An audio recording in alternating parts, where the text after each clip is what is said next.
How do you respond when someone takes your idea for their own or mansplains it away from you? Do you counter and reclaim your idea, or do you just let it go?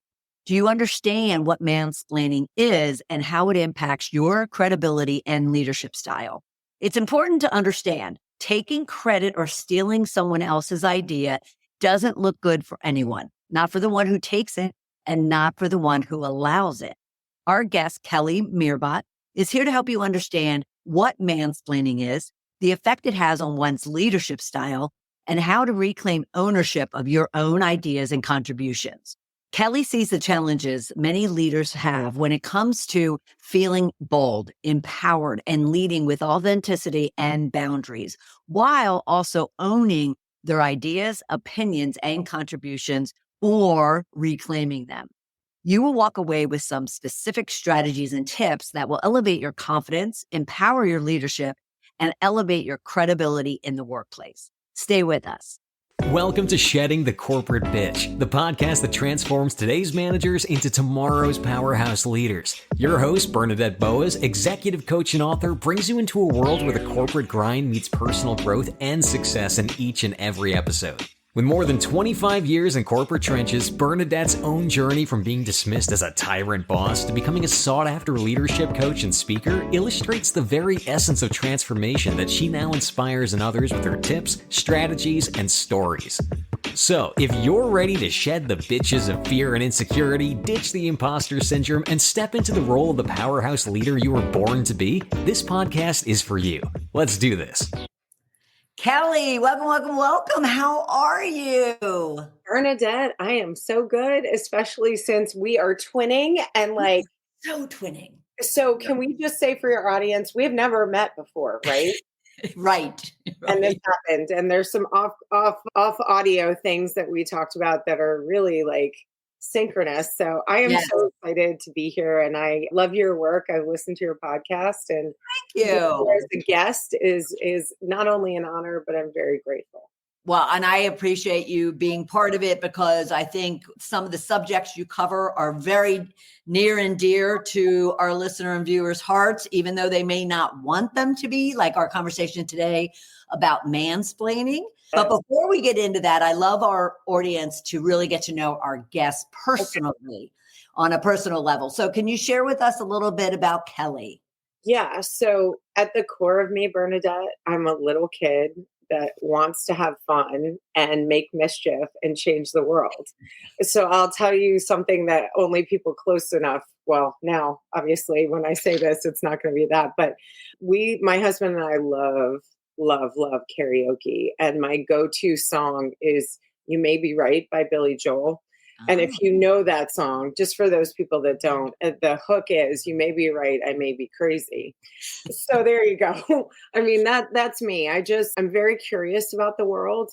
I get fascinated by things and literally go down the rabbit hole on them. So, I'm really open to learning new things, and I kind of eschew being called an expert because I feel like when you're labeled that, the learning has stopped. Like you're some kind of guru on the mountain, and I'm certainly not that.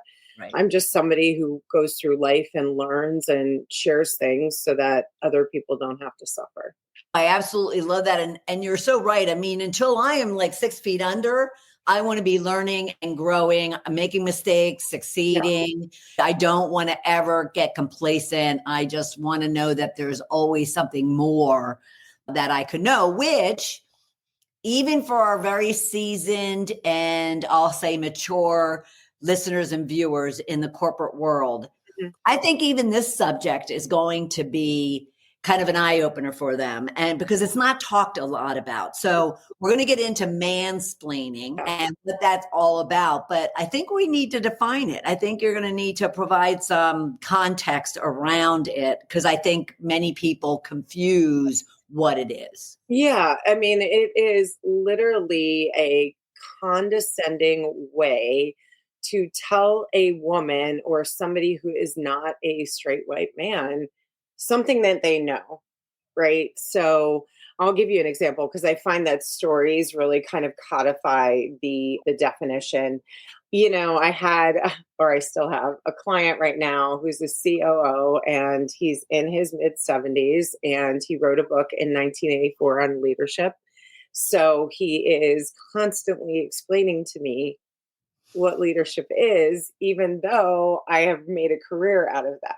So things like that. Or mansplaining also can kind of take the form of, say you and I are in a meeting, right? And we're giving solutions or whatever. The man comes in and repeats exactly what we've just said. Things like that. But it's really a way to, it's an egoic way to rise above and put yourself above a woman. And more so, whether consciously or unconsciously, diminish, not Yes. even just put yourself above, Yes. but work to diminish and chip away Yes. at someone's confidence, correct? Yeah. And I believe that it is a form of oppression.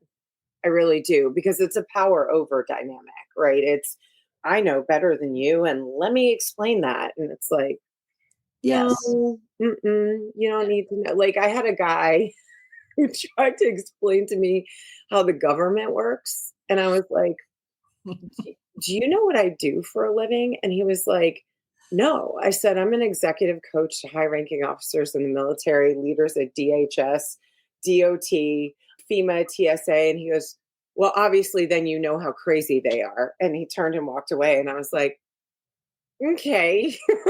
I mean, what do you say to that? Now, you had made mention, though, that in the scenario you painted, you're in a meeting. Yep. And you say something, you bring up an idea or a solution, and then a man comes in. And now I want to make sure to be clear about this. The man's already been sitting there. He's not coming into the room as much as it might have sounded that way. He's actually at the table, hearing an individual say something, bring up an idea, provide a solution, and then comes in figuratively to take that idea. Yeah. And let me give you an example from my corporate career, because that might gel it a little bit more. So I remember I was sitting in a meeting, right? And it was in entertainment. So I don't want to throw the company under the bus, but it was in entertainment, and we were meeting daily. I was in sales at the time, and we were coming up with promotional ideas. And I came up with this idea. It was around the election, to send out some of our interns dressed as election ballots. And my boss, who was a man, was like, yeah, I don't know. I don't think we should do that. 2 people later, a guy repeated word for word what I said, and they thought it was genius. And when I called them out on it, the response was, don't be sour grapes, Kelly. And I was like, the hell? I mean, did you And when did you call them out on it? Right then and there? Yeah, I said, well, that's literally what I just said 10 minutes ago, word for word. And that's when they jumped on me. And I was sort of like, why are you jumping on me instead of jumping on him and saying, you need to come up with your own thoughts and own ideas? So that's a better way of explaining it. I mean, or another way I can explain it, I don't know if I told you about my book of 10 fables, where it's all about things that I learned in corporate, right? So I haven't released the second volume. However, there is a fable about mockingbirds, because mockingbirds repeat exactly what other birds do. And it's all about mansplaining and men taking over space in mixed environments and not really having their own original ideas. Yeah. Who do you fault for that? And that seems like a tricky question, but who do you hold responsible for not only allowing it to happen, but then for the response and the reaction to the response? Yeah, I fault the systems, processes, procedures that were built in favor of men. That's what they were conditioned in. I also fault the ego, because that is a self-worth issue. It's oh my gosh, am I relevant? She came up with such a great idea and I'm going to take that so I seem more important, right? Because that's how all of us were conditioned in the patriarchy and with misogyny and sexism. I mean, I hate to say this, but the United States is the 10th most dangerous place in the world for women and children. We live in a rape culture. So it really, stems from that and conditioning and all of that. And I think for me, I was just like, in my situation, I thought, first of all, I was wrong, but I was also in my early 20s. It should be an excuse for it, right? Right. No, it shouldn't be an excuse for it. But I was so green into the corporate world that I hadn't experienced that before.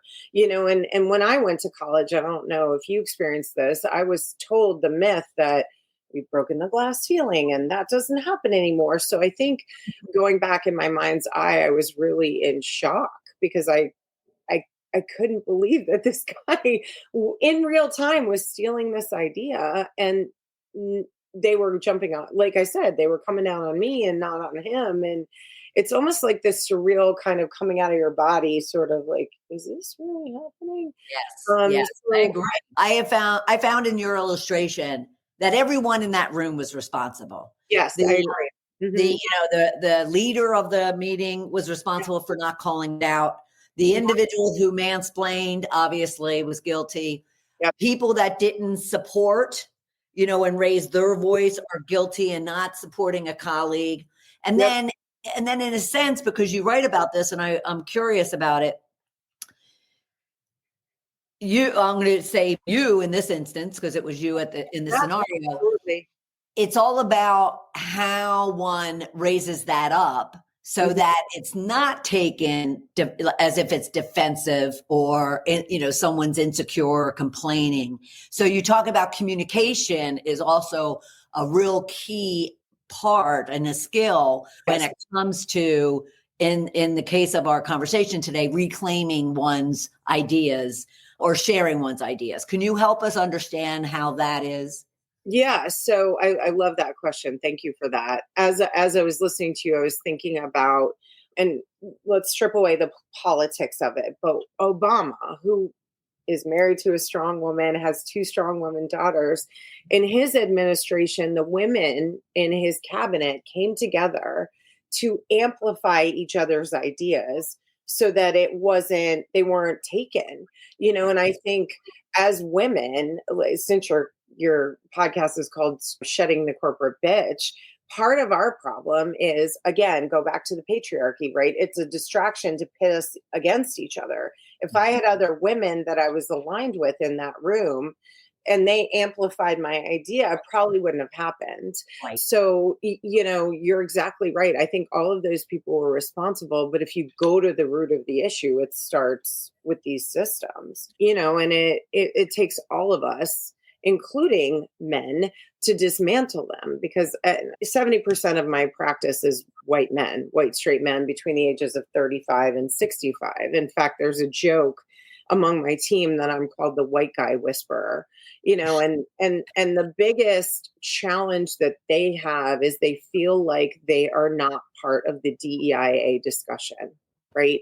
And my response is that's not true. We need you because you have the keys to the kingdom and you know where the bodies are buried. And like, in order to take this apart, we need you. We need you to give us the roadmap.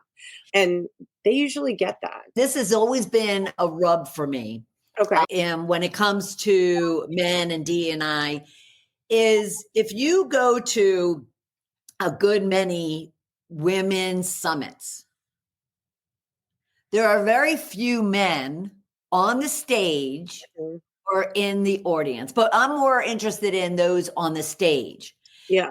Sending the message, partnering with the women to send the message of why and everyone should support women Hmm. in their role.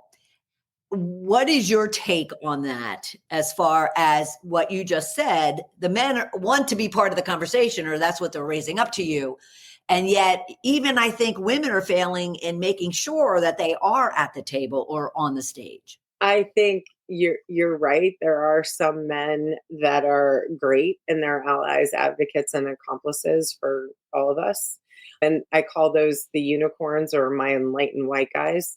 But I think there are some that are very performative. And what I challenge those men who are on the stage to do is make sure what you're saying on stage matches what you're doing in your work life, right? I had a guy who was the head of biotech, and it took me a little bit to get his mind around it. But when he did and it clicked, I always say it's like a game of Tetris, they kind of fall into place and all of that. He all of a sudden got invited to panels that he wasn't in those spaces. He admitted to me later, which I didn't realize, that one of his kids was transgender. So this was something near and dear to his heart. And he just took off running with it, and it changed his career. And, he got more opportunities. So I agree with you. I think there need to be more men. Now, do they need to center themselves in that space? No, that is a space for us. They need to be good guests, be curious, and again, be in alignment. What you say and what you do matters, because we are right now in a war with accountability. And people don't know the difference between accountability and shaming, right? So that's my biggest challenge to my clients, is really be in integrity, do what you say you're going to do. So I definitely think, personally, I think men need to be in those rooms. But again, it's not your room, it's ours. So be a good guest. Yeah, no, and that's true, but that's putting all the onus on the man. Why aren't the women inviting men? That's what drives me crazy when I go to these summits, and I'm sitting there thinking, I understand this room, we're all there to support each other as women and lift each other up and educate and inform. At the same time, why aren't you inviting men on the stage to provide that advocacy? Yeah, I mean, I think it's probably because we have so few spaces that are dedicated just to us. And I know when I'm in the summit, there's a mask that comes down. I don't have to, worry about a defense mechanism or cognitive acrobatics. Like, do I walk out of the house looking nice, but not too nice? Who's going to comment on my appearance? Blah, blah, blah, blah, blah. That all goes away when I'm in a room with women. So it could be a protective thing. I don't really, from my point of view, it could be that. It's like, this is our space. But I agree with you. I think we should be inviting men into this more. And actually, I'm doing a panel on the 19th, and it's all women. And now I'm thinking, maybe I should, Yeah. to talk about resilience. Yeah. Absolutely. Absolutely. Well, you brought up another good point, and it'll bring, also kind of complement our conversation around mansplaining. But you said that people don't understand the difference between accountability and shaming. Yeah. So let's make sure they do. Yep. So shaming, it's about intent and nuance, right? Shaming, I recently had somebody body shame me, right? And it was a man, which, whatever, it's fine. I don't give credence to what he says, but it's all about, oh, Kelly, why are you so worried about how you look? And do you really think you should be wearing those things? It's like this is the tone, right? It's making you feel like garbage versus, hey, Kelly, you promised to get me this on a deadline, and it's now a day after. What happened? That is holding somebody accountable. And part of my job as a coach is really to hold you accountable to the best version of yourself. And I'll give you an example of that. I had somebody who kept not doing the work we were talking about, right? We do a core purpose exercise in our work. And he just kept missing the deadline and apologizing to me. And I said, you don't need to apologize to me. You need to apologize to yourself. This is a commitment you made to yourself, right? And I'm just reflecting back what I'm seeing. I don't make them feel bad, about things or choices. That would be more like working with a first grade teacher who's like, no, now go stand in the corner. And that would be shaming. That would be shaming him. Right. Now there have been some men in my personal life who I have taken pleasure in shaming because they were being not very nice, not very kind, but that really is a defense mechanism. And I believe that in all of shaming. It's again, you know, making you feel ashamed of yourself versus accountability is more about rising up and reaching your highest potential. And reminding yourself of what you committed to and what you signed up for and what the expectations and the goals are. Right. What do women need to do to handle and manage someone who might be mansplaining them? So one of the things we can, you know, I already mentioned is aligning yourself with other women who, you know, there's strength in numbers. Before you move on from that, though, let's break that down a little bit more. Okay.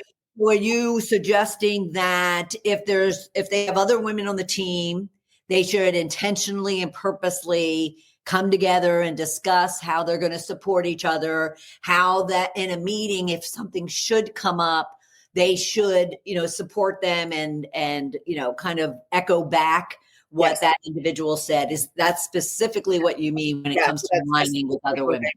Yeah. And it's having a conversation offline and saying, like, hey, I noticed this happened to you. It's happened to me before, as you know. Let's come together and align ourselves and have that conversation. Like, obviously, we know from Joe, it looks like this. So when he says that, I'm very permission based. Would it be okay with you if I say this? Right. You know what I mean? So it's not it's not another energy of blindsiding, because that's what that is. Mansplaining blindsides people and knocks you off your center so that you can't think clearly, which is what happened to me in that room. I was a little bit like, I was shocked, I was taken aback, and you know, my defense mechanism is freezing. So I just kind of like, you know, stop talking and sink back into myself. And I don't do it as much anymore. But yeah, I do believe in talking to other women in the organization and saying, this is not fair. It's not right. We can't do it alone. So help me out. So that's in a group setting. For me, I'm not somebody who calls people out in public. I do it in private, although I'm thinking about a meeting I facilitated last week, and I did call somebody out, but it looked like this. And I'll get back to the other piece in a second. But he was talking about one of the things he wanted to work on in 2025. And he said it's talking over people and interrupting. And literally there were 40 of his colleagues in the room nodding behind him that yes, he does that. So the meeting proceeds, and one guy starts to give an answer to one of our questions. And this guy jumps in and starts talking over him. And I looked at him and I go, I'm going to pause you there for a second. Remember when we talked about you talking over people?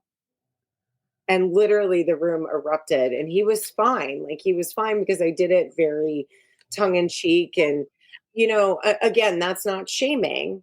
Right. That is holding him accountable. So the opposite of that, the shaming piece would be like, blah, blah, blah. I told you, if you're going to work on your goals, why would you do that? Blah, blah, blah. You know, it's that energy and intent behind it where you know, in my mind, I would want to take him down a peg. That's the intention, right? Again, to make him ashamed of his behavior. That's not effective. That was my go-to. That's where, like, the corporate bitch all stemmed from, was that would have been my go-to 15, 20 years ago. Yeah. And it just doesn't work. It doesn't work. And the other thing that doesn't work is us getting upset and screaming, even if we are, right?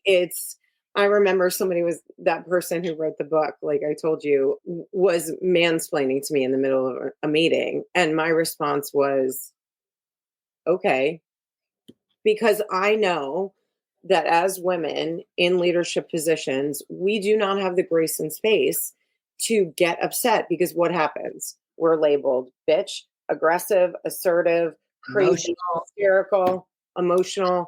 Yep. Absolutely. You know? Absolutely. So it's really, really important to stay calm in this. Take a breath. Right. One of the things I teach my female executives is put your tongue to the roof of your mouth and count to 10. Count to 10 before you say something, because we don't want to come out looking like a crazy Right. person, because we're all automatically disqualified and our credibility is out the window. Right. It's hard to get back. It You is. can lose it in an instant, but it'll take forever to get it back. Yeah. And right after that meeting where that guy was mansplaining to me, it was the C-suite meeting, and the chief technology officer and the CHRO, who are both women, the CHRO is a Black woman.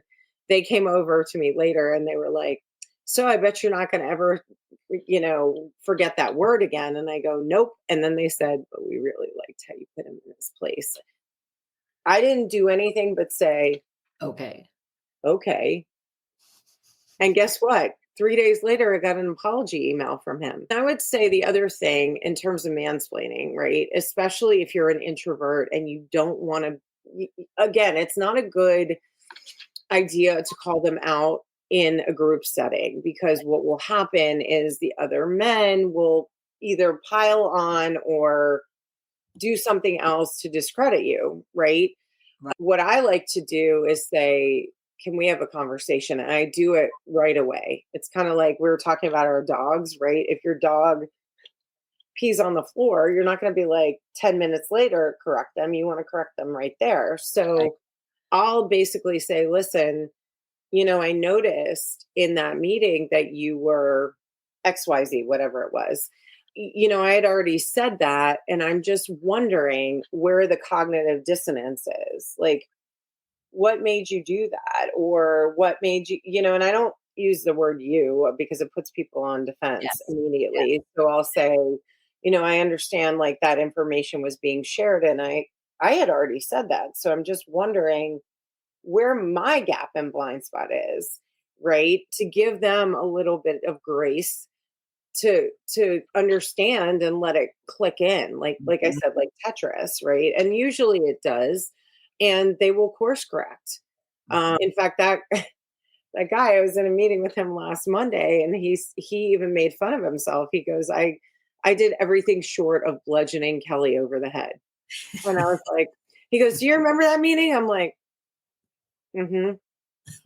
Yeah, absolutely. And by the way, it's been subject of many podcast discussions and many rage writing pieces. So, what should women work on when it comes to ensuring that they are owning their ideas or reclaiming them and sharing them without feeling as if they have to lower themselves Yeah. or diminish themselves? Well, Bernadette, I like to get to the root of people's issues. Like, I'm not a therapist, but there's always things that happen in our lives to inform things. So I would say build your confidence. Confidence is not something you have, it's something you build. So build that. Make sure that you're aligned with your core purpose and your values. And the other thing I would work on is imposter syndrome. 70% of the global population has it. So just remember, you belong in that room. There's a reason why you're in that room. And then build up your internal resilience and your strength, because this is not going away until those systems, processes, procedures are dismantled. Right. And I would say try modeling the behavior for other women that you want to see, right? We'll go back to Gandhi's quote, be the change you want to see in the world. I love Yeah. And the thing that I hear from the mentees that I have as millennials, Gen Z, Gen Alpha is that, and this is unfortunate, and I don't think it's every woman, but women in the boomers and Gen X, which is what I am, are not giving a hand up to the future generations. And I really think we need to come together and drop our egos and understand that just because we scratched and scraped our way to get to the top, that doesn't mean the next generation has to. Right. We can teach them and Yep. help them. What have you found as to why they're not? I think it's insecurity. And I think, well, let me drop the I think it's insecurity. And it is a feeling of irrelevance. What I have found, especially working with the boomer generation, we are they are wrapped into this. What I do is who I am, right? And that's not it. It's what you do is one sliver of who you are. Mhm. You're a mom, daughter, sister, friend, blah blah blah blah blah, right? Right. What you do is what you do. It's not who you are. So as they are sunsetting their career, it's painful. There's grief involved. There is, who am I now? Right. And then add in empty nest syndrome, add in caring for your parents, which is kind of an interesting dynamic. Like, life doesn't come and go, hey, Kelly, you're no longer a kid, you're a caregiver. No, it just all of a sudden happens and Right. you're, wait a second. So I think all of those things, but really I think the root of it is feeling relevant, and also, insecurity. Like, what am I going to do next with my life? Or the other thing is, well, I had to go through it. I thought it was maybe the fact that when they look at all these other younger generations, they're too lazy to put time into. They don't have, unrealistic expectations, and nothing I can say will help them kind of get more serious and get more formal around seeking a job. They just want everything right now, and they want to do it quickly, and they want to soar to the top and expect to be, taken to the top without putting the work in. I think that's a misidentification on the part of Gen Zers and Gen Xers. It really is. The mentees that I work with are some of the hardest working people that I've ever met. They don't expect anything, but they don't want to burn out. They don't want to be loyal to an organization that's going to, quote unquote, give you a gold watch. They watched us and the boomer generation it's shedding the corporate bitch, get screwed over by, these organizations that have literally only seen them as cogs in the wheel. Yeah. I mean, at least that's from my perspective. I think, we have a lot more in common with the future generations than we allow ourselves to see, because we're saying the same thing in different ways. And Right. they learned from us. I mean, I worked in my corporate job for 11 years. I made those people more money than you can count. And then when Bain Capital came and bought them, 3 months later, it didn't matter that I had recovered, $1.7 million in one market, or created $680,000 in new revenue in advertising when nobody was buying advertising in 2008. So I didn't think it could possibly be me that got laid off. Well, guess what?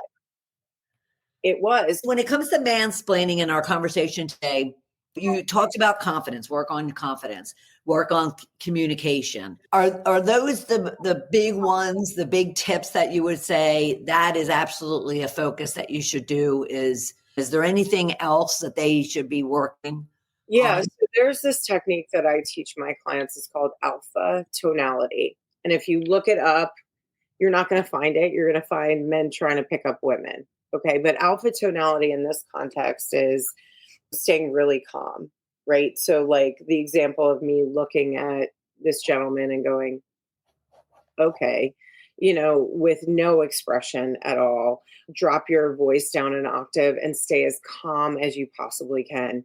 Doesn't mean you can't get emotional. Just don't do it in that room, right? A great example of alpha tonality, and I'll give you two examples because one might be dated, is the opening scene of The Godfather, right? If you watch Marlon Brando, he's behind the desk and he's extremely calm, even though these people are like jumping up and down in front of him, right? All he does is pet the cat.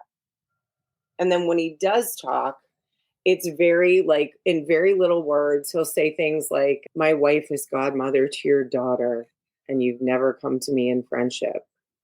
And then the guy starts getting upset and he's like, I understand why. But you see, it's very flat. It's not Right. emotional. Even when the consigliere comes and talks in his ear, he's like very calm. Another good example is on Netflix. It's the series Wednesday, based on Wednesday Addams. And she's very, like, there's a scene where her roommate tries to teach her about technology, and she's like typing on her typewriter. And the roommate's like, do you want me to teach you how to use your computer? And she goes, I refuse to be a slave to technology. So it's like that, right? It say as little as you can, like, answer the question or address the situation in the least amount of words that you can without getting emotional. Just calm, calm, calm, calm, I right? love the whole your tongue on the top of your roof of your mouth, and you just kind of like pause and not say anything for 10 seconds and you just breathe. I love that. And Yeah. even as you're saying that, I have two more tips. One, if you can, remove yourself from the environment, even if it looks like I need to go to the restroom.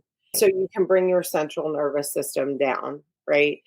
And then the other one is really, God, it just flew right out of my mind, but it just basically go back to your breath. Go back to your breath. Just breathe. Follow your breath in your mind's eye.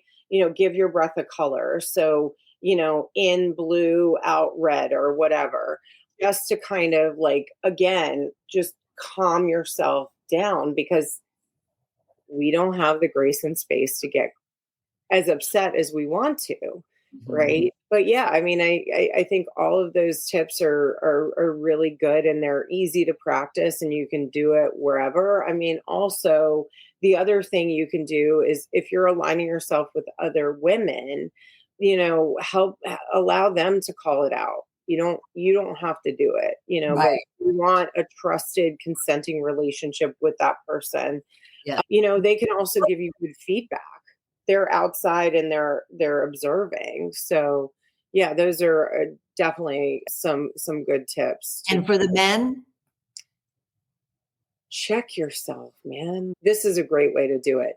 Imagine your wife, daughter, mother in that situation, and she's receiving what you're saying. Would you say it that way? Would you interrupt and talk over? Are you contributing to pitting women against each other? Because that's a function of the patriarchy, right? mm, If we're against each other, then we're not seeing the bad behavior because we're distracted by being against each other. well, that was great. Well, I thank you so much. So everyone, if you would, please go learn more about Kelly and all the fabulous work that she does, as well as her books. And you can go to kellymeerbott.com, and that's MEERBOTT.com.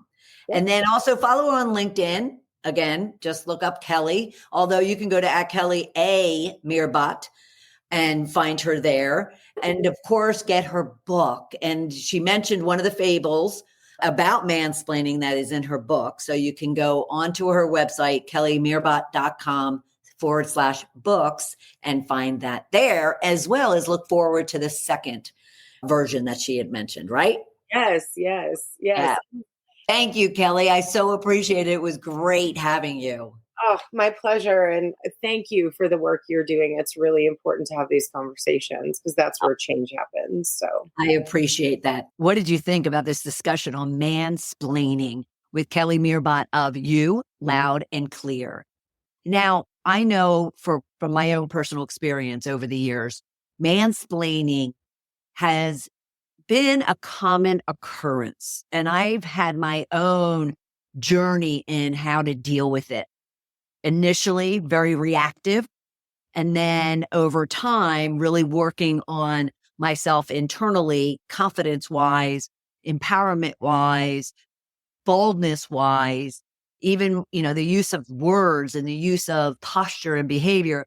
I've learned to then tame my response to it and really address it more productively. And I loved how Kelly kind of supported that and went into great detail around what anyone, male or female, can do when confronted with mansplaining, because it does impact one's whole leadership style, their credibility, their reputation, their perception others have of them, whether they are the victim of the mansplaining and how they handle it or don't handle it, and the person who is mansplaining or stealing someone's ideas or, taking someone's opinions and using it for their own. So it's really important that all of us, especially if we consider ourselves leaders, to really understand that and ensure that we're aligning with each other to support it not happening. And she went on to explain how women can align with one another to support each other when that mansplaining might happen. At the same time, she went into what men can be doing to ensure that they're not allowing it, whether it's the leader of a team or someone, peer to peer with you or with whoever might be a victim of mansplaining. She also went on to explain some generational differences that also affect how we're supporting one another. And so she went on to discuss what women can be doing to lift up and raise up the younger women of today, as well as what us seasoned individuals, whether that's Gen X or boomers, we need to be doing in order to make a shift, make a change in how we're treating one another, how we're respecting or not respecting each other, how we're communicating with each other, and how overall we're engaging and connecting with each other. So it was a powerful conversation, and I was thrilled that Kelly provided her expertise in this subject matter. And I want to remind all of you, you are powerhouses. And therefore, if you should fall victim to mansplaining, you should have the confidence, the empowerment, and the boldness to stand up for yourself. If you're the one mansplaining to others, even woman-splaining, I'll throw that in there, then you may want to do some self-assessment and figure out where that might be coming from. So all of us deserve to have our ideas heard, respected, whether they're accepted or shot down. But anyone working to diminish you or to make you feel less valued and important is where we really need to support and be bold to stand up to it. And if you should need help and guidance, tips and strategies as to how to go about doing that without damaging your own credibility and your own reputation in the workplace, then feel free to schedule some time with me. You can go to coachmebernadette.com/discovery call and let's have a conversation. So you can be the powerhouse that you are meant to be. Thank you for being with us for this episode, and I'll look forward to having you for another episode of Shedding the Corporate Bitch. Bye.